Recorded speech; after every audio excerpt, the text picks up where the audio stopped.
Right, so now that we have a working dialog, let's move on to the form. So I'm going to go back to the docs here and let's search for text fields. And as you can see here, we've got a bunch of different examples for text fields, and let's actually use the very first one. So for the text field, the element itself is obviously called text field, and you can provide things like label, class name, value, as well as the onChange handler, and even the margin. So let's grab that element from the example source code. Let's go back to our application, and let's just simply paste it inside of the form. Of course, we're going to need to import the text field from Visual UI. Let's not forget that. Add a comma, text field, and then we're missing the classes. For now, I'm just going to delete the classes. Now, as for the onChange handler, we're actually going to need to create that method. So let's go back to the docs and see how they handle this scenario. What they basically do is they provide the name of the field to the handle onChange method, and then that method receives the name as well as the event object, and then they basically set the name and they extract the value from the event object, and that's how the value of the text field is getting updated on the state.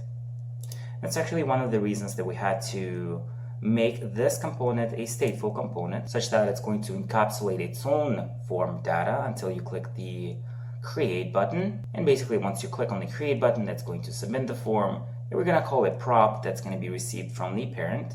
And then the app component is going to be responsible for adding the new exercise to the global application state. So let's receive the name, then we're going to receive the event object. Finally, this is going to be a function. What we're going to do inside of that function is we're going to set the state, okay? And then the property on the state that we're going to set is going to be the name of the field. And in fact, we're going to have multiple fields on the state, and all of those fields are going to refer to the exercise. So the one property you could create could be called form, and inside of that form you would have your title. In the beginning it might be an empty string, you might have your description, you're not going to have anything by default, and then you're going to have your muscles property. And this is going to basically mirror the format of an exercise inside of the store, right? So we have the ID, we have the title, description, and then the muscles, basically the category or the muscles group, right? So we're basically mirroring that same data shape for the exercise. And like I said, this object is basically going to represent the exercise itself. So I'm just going to call it the exercise for clarity. And then once we do set the property on the state, so this name could be something like title, description, and muscles. And of course, that name is going to come from the text field itself. So let's actually have this one for the title. The label is going to be the title of the exercise, and ID, well, that we can actually get rid of. The value, well, the value we're going to need to extract from this state. So how is this actually going to work? So we do have the exercise, and the exercise contains title, description, and the muscles. Let's go back to the render method, and what I'm going to do is I'm actually going to target the exercise, but then we're going to deeply destructure the title, description, and the muscles as well. Okay, so I'm going to use the title property for the value, so it's going to be an empty string by default. And lastly, for this method, what we do need to do is to actually reach out to the state and spread out all the properties from the exercise, because we might already have a description as well as the muscles if we're talking about the title, for example, right? So imagine we do actually type into the text field that refers to the title, but then we do need to also save the existing description and the muscles if we do have any. So I'm going to set the name property, and then we're going to extract the value from the event. So let's do exactly that. Let's have the target property on the event object, and let's also grab the value from it. And finally, I'm just going to set the value to the name property like that. And of course, this needs to be nested inside of the exercise as well. So let's grab all of that, put it inside the exercise object. All of those properties are going to go inside. Let's save it. And let's click on the plus icon. It's going to open the modal. So for instance, select press, this will be the title of the exercise. Let's also add the description just below it. So I'm going to copy that element. I'm going to paste it. Let's have a description. And the name is going to be description. Okay, just going to copy it and put the initial value for the description. We're going to keep the same margin. That's going to create margin top. And in fact, let's also put a break just below it. So that's going to put the element on a new line like that. Now for the description, we might need to have a multi-line object. So let's keep scrolling down through the example, and you're gonna see this multi-line text field over here. So by adding the multi-line property, then this is basically a shorthand to saying multi-line equals true, okay? And then by also adding the number of rows, that's gonna allow you to have a text field that looks something like this. Let me just close off source code. Yeah, that looks pretty much something like this. So this is a multi-line text field that does have a default value. If you keep typing, right, eventually you're gonna reach out the number of 4 lines, and from then on you're gonna have these the scroll bar right there. Okay, let's go back to our example here. I'm gonna add the multi-line property. I'm gonna set rows to 4. Okay, let's save it. Let's open the dialog. This is what the description would look like. And finally, we're also going to need to have a select element. And the select element can be found in a different section, and it's called select in the docs. And these are all the different kinds of selects you're gonna have. And we're gonna use this one. Of course, you could also use the native select, and as the documentation indicates, it's also improved for mobile devices as well. But we're gonna just use the standard select that looks something like this. Let's expand the source code and let's just simply grab that element. Now the markup is a little bit more complicated than a simple text field, but still it's fairly simple. Let's add it just below the title, like that. And we're gonna need to add a break as well. So we're gonna have the form control with the input label, the select box, and then the menu items that represent the items inside of the select. Okay, so we're gonna need to import a few things here. We're gonna need the menu item, we're gonna need the form control, as well as the input label. So what I'm gonna do is, first of all, let's grab the form control. We're gonna need to import form control. That's gonna come from material UI/form.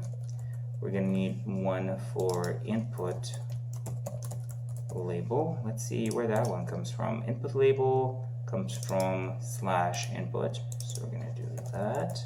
Now what else are we missing here? We're missing the select.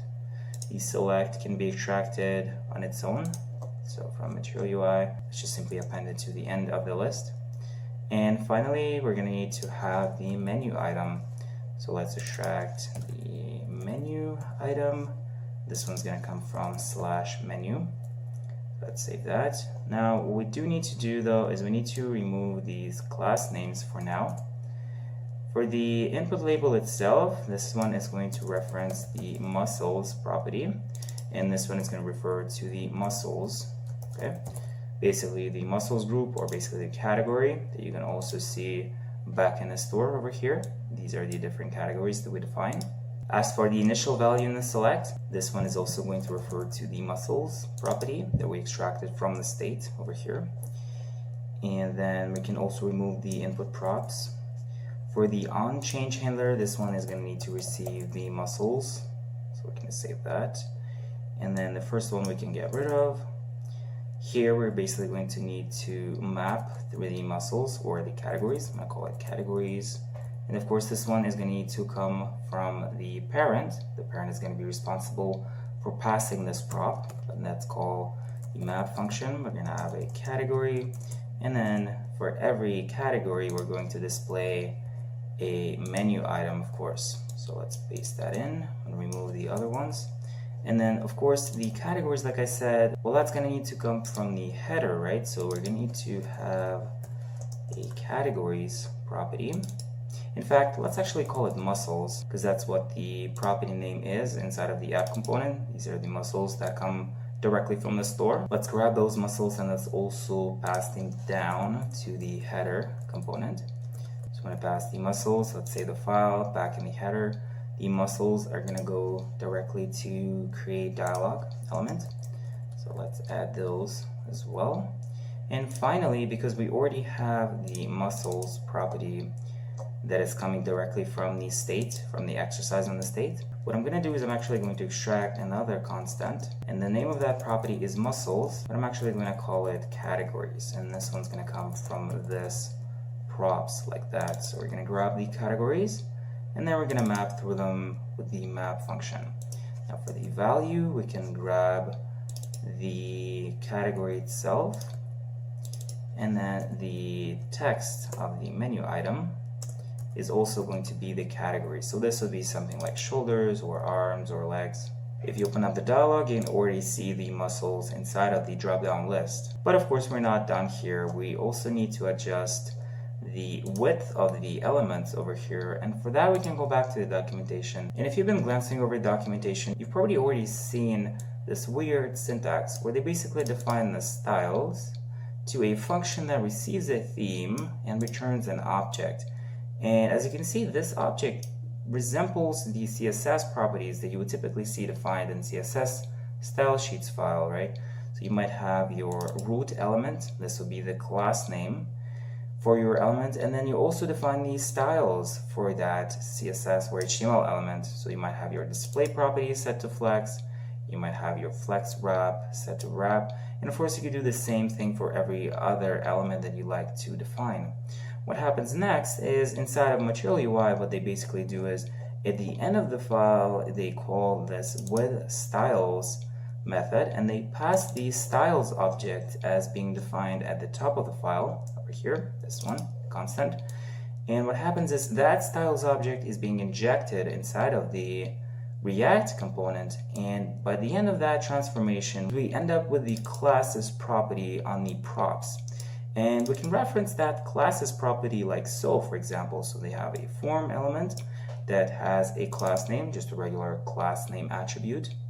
And then they pass the root property of the classes that they receive on the props. And the root property, as you probably can see already, refers to the root element as we define on the styles. This approach to styling is known as CSS and JavaScript. There's also a library that's known as JSS or JavaScript style sheets. It's a separate independent library for styling in JavaScript and React in particular, and it's actually being used at the core of Material UI. So this is the approach we're going to use. Let's go back to our application here. What I'm going to do is I'm going to create a constant of styles, which is going to be a function that returns an object. Inside of that object, we're going to have a property called form control. And that form control is going to have a width of 500 pixels. What we do need to do next is we need to import this with styles property. So let's grab it from the styles in Material UI. And what we do need to do in the end is we actually need to wrap our class with these styles. Let's pass these styles to this HOC, higher order component with styles. That's what it is. And let's also basically wrap our class with the brackets, and this is going to invoke that with styles function with our class that we have over here. You can already save that. So what's going to happen is we're actually going to receive a property called classes on the props. So let's receive that property. Let's destructure it from the props. And finally, I'm going to use those classes, and I'm going to have a property of class name on the text field over here. The text field is going to receive a class name property, and we're going to extract the form control property from those classes.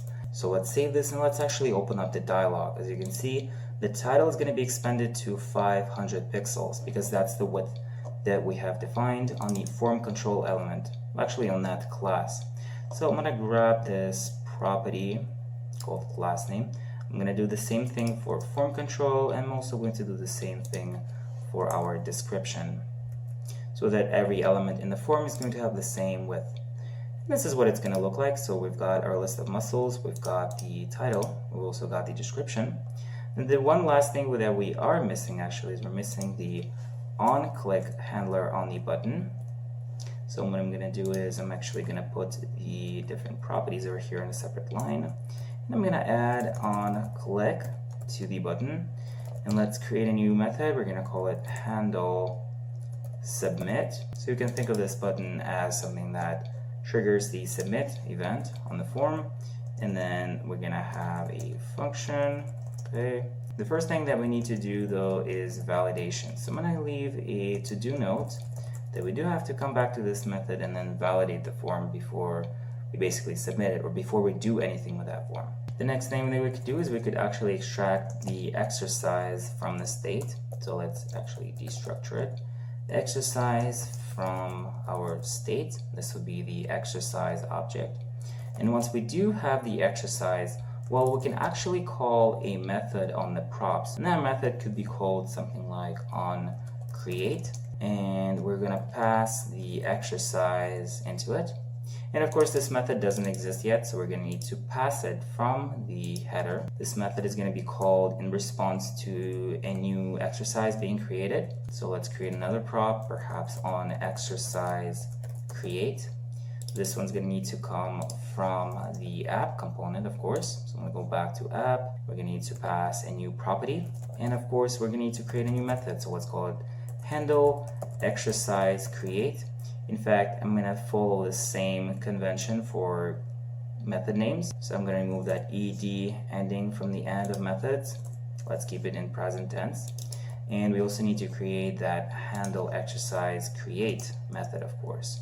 This one is going to receive the exercise object. Eventually it's going to be added on the state. Let's also adjust the names of the older methods so as to not break the existing functionality. And once the files are saved, what we need to do here is we're going to need to set the state. And just like before, we're going to receive the exercises from the old state, or basically the previous state. We're going to return a new object that represents the new state. And that new state is going to have the exercises, just like before, except we're also going to have a new array. We're basically going to spread out all of the elements from the old exercises, and we're also going to pass the new exercise object like that. So let's open up the modal. We're going to create a new exercise that's going to be called dumbbell flies, and this is the exercise for your chest muscles. And for the description, let's just say chest exercise, and of course you could add more details, but once you click on create, you're going to see that that exercise is being added to the chest category. So if you click on chest, you're going to see that exercise in there, and we have the title, we have the description. We do have a few problems though. If you click back on the plus icon, you're going to see the old state still being saved on the form. So the one thing we need to do is, after we call this props on create, we actually need to also clear out the state on the existing modal or the dialog. So what I'm going to do is I'm actually going to set state with the exercise object, and we're going to clear out the title, the description, like that. We're going to set the description to an empty string, and the same thing is going to happen for muscles as well. So this is basically going to clear out the form, but we also need to close the modal. So let's also set the open property to false. This is going to close the modal. And the final thing that we did forget to do though is we also need to add the ID property on the exercise. So what we can actually do here is we can actually create a new object spreading out all of the properties of the exercise like that, but also creating a new ID property. And this one's going to target the exercise title. We're gonna convert it to lowercase like that, and we're also gonna call replace on it. What we need to replace is all of these spaces. That's why I'm gonna add G at the end of the regex. That's gonna remove all of these spaces and basically replace them with a dash. So we're going to take the title and make it a pretty URL. Basically, this is what it's going to do. Then once we save that, we can click on the plus icon. Let's add dumbbell flies to chest, like that. This is also going to be a chest exercise.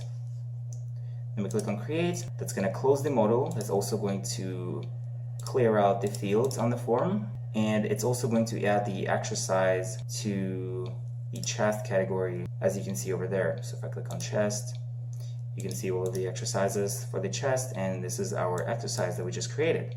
One minor thing that we did forget though is we forgot to include a key property for our menu item over here. So we can just basically pass the category, and that's going to alleviate the warning that we would otherwise get. But other than that, it should work fine. So that's about it for modals, form, as well as a quick introduction to styling and theming in Material UI. In the next videos, we're going to move on to the delete as well as edit actions. And we're also going to explore theming in a lot more detail. So I hope you stick around, and I'll see you next time.